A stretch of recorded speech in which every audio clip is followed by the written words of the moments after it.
Scott. Electricity devices coming. Scott. Would it apply? Would it apply to so much? Yes. And data centers for that matter, because data. No. Data travels across. But it's not an energy. So it's not a gas, fluid, power, water. They've limited to those hard utilities, not the sense of data or internet. Thank God. The way it could be data is take a unique one where it was close with the other one and have its own power generating. Then, because power generating portion of that would be not part of our goals.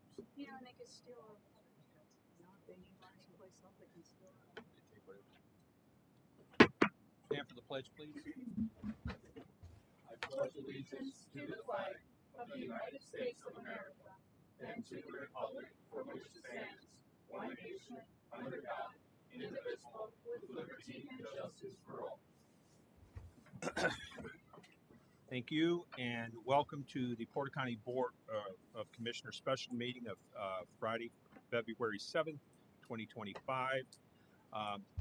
What I'm going to do is I'm going to start out by asking Scott to give us a reading of the bill itself, and then an explanation or reading of our resolution.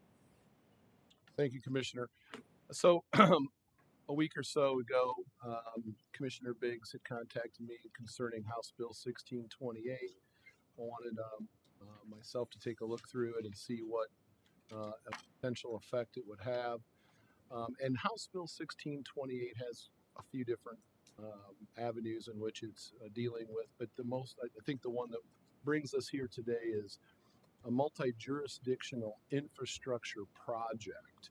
So basically, we're talking about over county lines between more than one county in Indiana.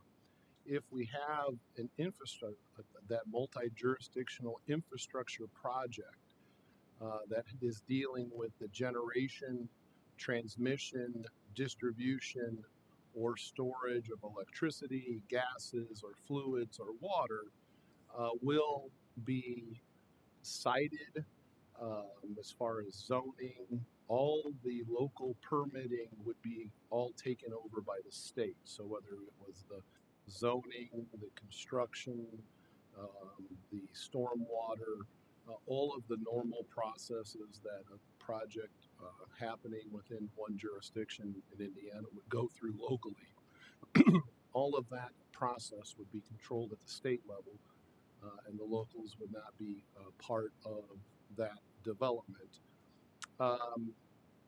As far as the electrical generation facilities go, there would be a capacity of at least 50 megawatts that generates electricity to be directly or indirectly used by a public service utility.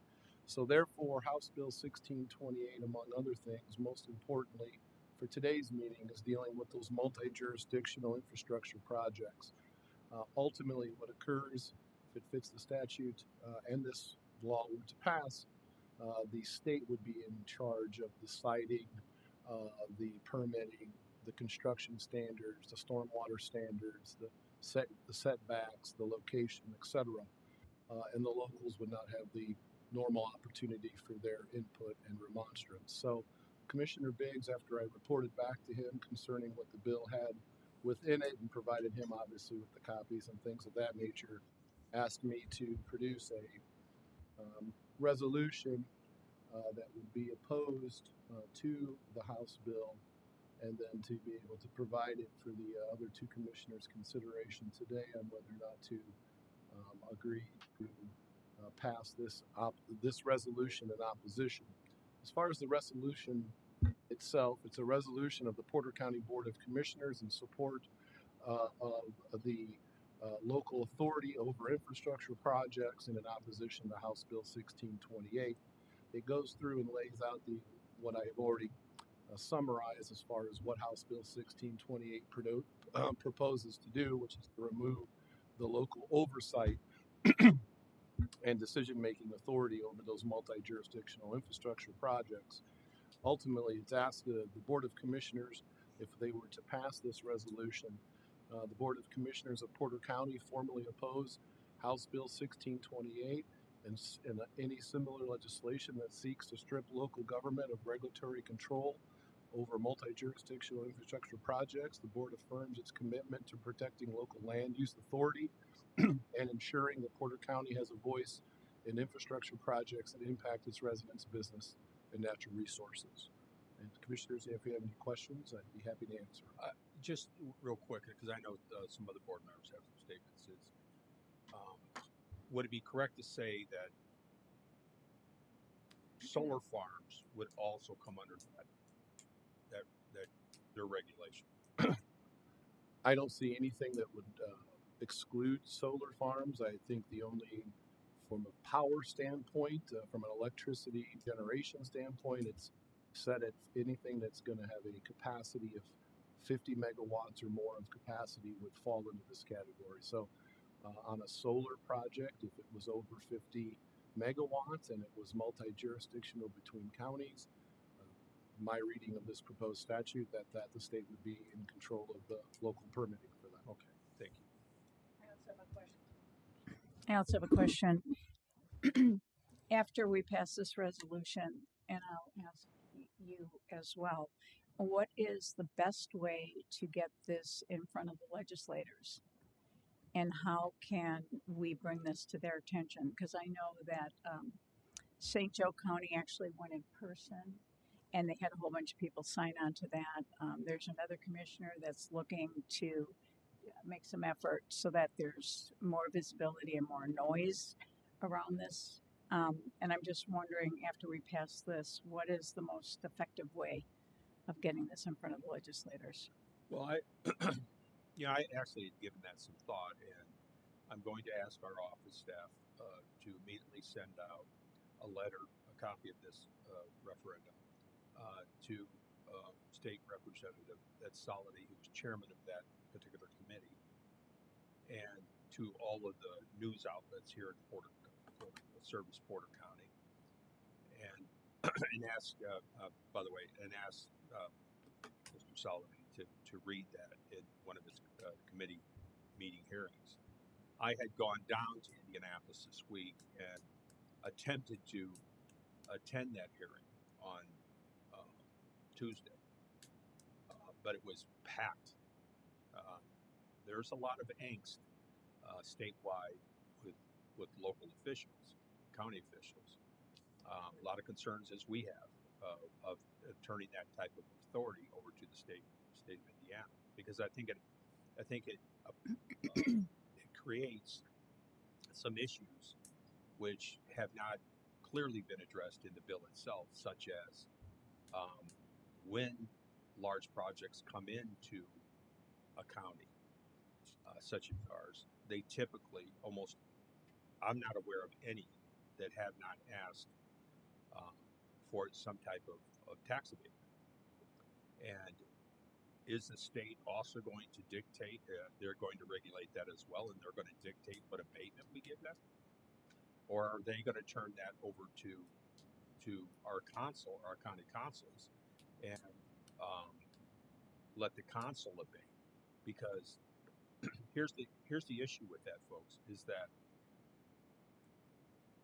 to a large degree, depending on what they get in an abatement, dictates whether or not they are going to stay or they're going to actually come here. If the state regulates the development itself, but the county is regulating any type of tax abatement that may be considered, and that abatement is not to the project's liking or the developer's liking, they're going to move on. So I'm really concerned. Is the state of Indiana also going to take that authority away from us? Which I find, I think it's stunning that they didn't address that in the issue. But as those of us who were around at the time when the state of Indiana forced consolidation of our E911 system, they did not address in that bill how it would all be paid for. So, you know, I think that if this bill were to pass, and I hope that it does not, because I think it changes a lot here, a whole lot, because they're basically you're having, not basically you are, we're having individuals who don't live here, they, you know, creating what the makeup of our townships and our communities within our townships, what they look like. And I think that's a dangerous precedent to set.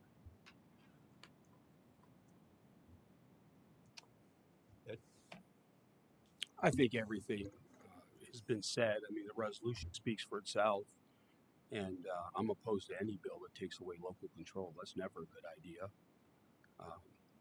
So I have the same concerns that you and Commissioner Rignatz have, and I just don't. This just doesn't look good. There's not enough in the bill to address those issues. So any bill that takes away local control, you know, I'm opposed to. Yeah, I do remember when we were battling the solar farms, and luckily we were able to repeal our solar ordinance. And the reason that we initially even developed the solar ordinance was because there was a threat that the state was going to force solar on all of the counties, and we needed to be proactive. So at least we had some measure of control in what that looked like. And I believe that was in 2021, if memory serves me right. And that was so unpopular. It failed. It just failed miserably. And now it looks like we're just changing the name and we're calling it electricity instead of solar farm. So I'm very worried that they're trying to introduce things into the counties that the state wants to see, but that individual counties then don't have a choice whether they're going to adopt it or not. I have no problem if there's a county that wants solar, and there's several counties that do, and they get a lot of revenue from that, but Porter County isn't one of them. My other concern is anybody that wants to do a major project, they can look to see what the state regulations would be versus Porter County's regulations, and they can find out which one looks better and easier to work through. And so then all they have to do is figure out how they can call it multi-county. And then they'll be able to go under the state regulations versus Porter County's or the individual counties' regulations, and that's a concern of mine. The other thing is, and we're already seeing the state legislating water being transferred across multiple counties, and that's a big concern. I mean, we saw what happened in California with no water being delivered across the state, and so we need to be very, very careful about giving away that right to control our own water in our county. The other thing, we don't know. Are they going to say, well, this can, you know, you don't get to set the zoning or anything? Are they going to allow this in absolutely any zone, or have they said what zones they're going to allow this in? So No, it would be up to them. So that, and we're just beginning to do a comprehensive land use plan and a comprehensive thoroughfare plan, and we are about to expend a lot of resources and money in developing that. And basically, we can do all the planning we want. We can have a really good understanding of where we want things in this county, but it can all just be taken away. Because if it falls within this category, that the state will then regulate it. So I do have several concerns about this proposal. And it just seems like every time the state, every legislative session, they want to take more and more control, local control away, and they want to be able to handle it at the state level, thinking that they know better, when in fact, we're on the ground, we shop with our residents, we go to dinner with our residents, and we have a good understanding what our residents need and want in our communities, and we need to be able to respond to them. And there's really no accountability at the state level when they're making these sorts of legislative changes, that they don't have to deal with the uproar or the backlash from the community. So. And Barb, all excellent good points, and I mean, very excellent points. People should understand that this does not, if this law were to pass, it is not just county government, it's city government, it's town government. So any plans, any comprehensive plans that they have expended resources on, any of these plans that their residents help develop, could be, are going to be ignored to a large degree because something large that was never spoken, that's talked about, could be setting it within their city or town, tomorrow, which they never had planned for. And it just and Barb had brought it up, which I think is a really good point. I think this is the same goat that they presented out here a few years ago. They just disguised it as a horse. That's what I think. It's the same old attempt.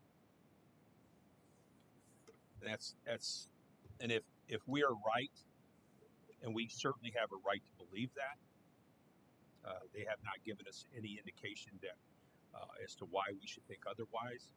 Shame on them. So that's all I got. Anybody else something to say? Anybody in the audience? Yes, sir. I'm going to mic or stand here. You can just stand up. Hi, my name's Andy Vasquez. I'm president of the Porter County Council. And I had someone ask me about this way back from Indianapolis. And I mentioned that individual, when I got more information, I would say, I am speaking as an individual on the council, not for the county council. I am one of 7. However, with that being said, I wrote some things out, so I'm clear on what I want to say. I commend our commissioners, first of all, for taking this stance. I really do. Thank you. Once local governance is taken away, why even bother having local governance? That's not one of the brightest things I've ever heard. And do we really want to take away, Andy? And do we really want to take away, sorry, the voice of our local community? We serve the citizens of Porter County, and we never want to serve anyone other else's interest because it's who elected us. We do not have power. We have authority given to us by those who elected us to these positions. So let's serve them 100%. And if the local people don't want something, then by God, we better pay attention.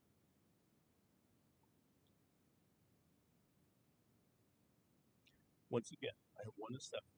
And anything that I personally, and if I can convince the other 6 members of the council, I will do everything I can to back our commissioners in this endeavor. Thank you. Thank you, Andy. Thank you. Anyone else? I'll entertain a motion to recess. I move that we approve the resolution of the. Gee, that would help when that we actually approve it before we recess. Yeah. That would. No. I move that we approve the resolution of the Porter County Board of Commissioners in support of local authority over infrastructure projects and in opposition to House Bill 1628. Second. We have a motion as well as a second for approval. All those in favor say aye. Aye. Those opposed, same sign. Resolution approved. Recess. And there's your answer, young lady.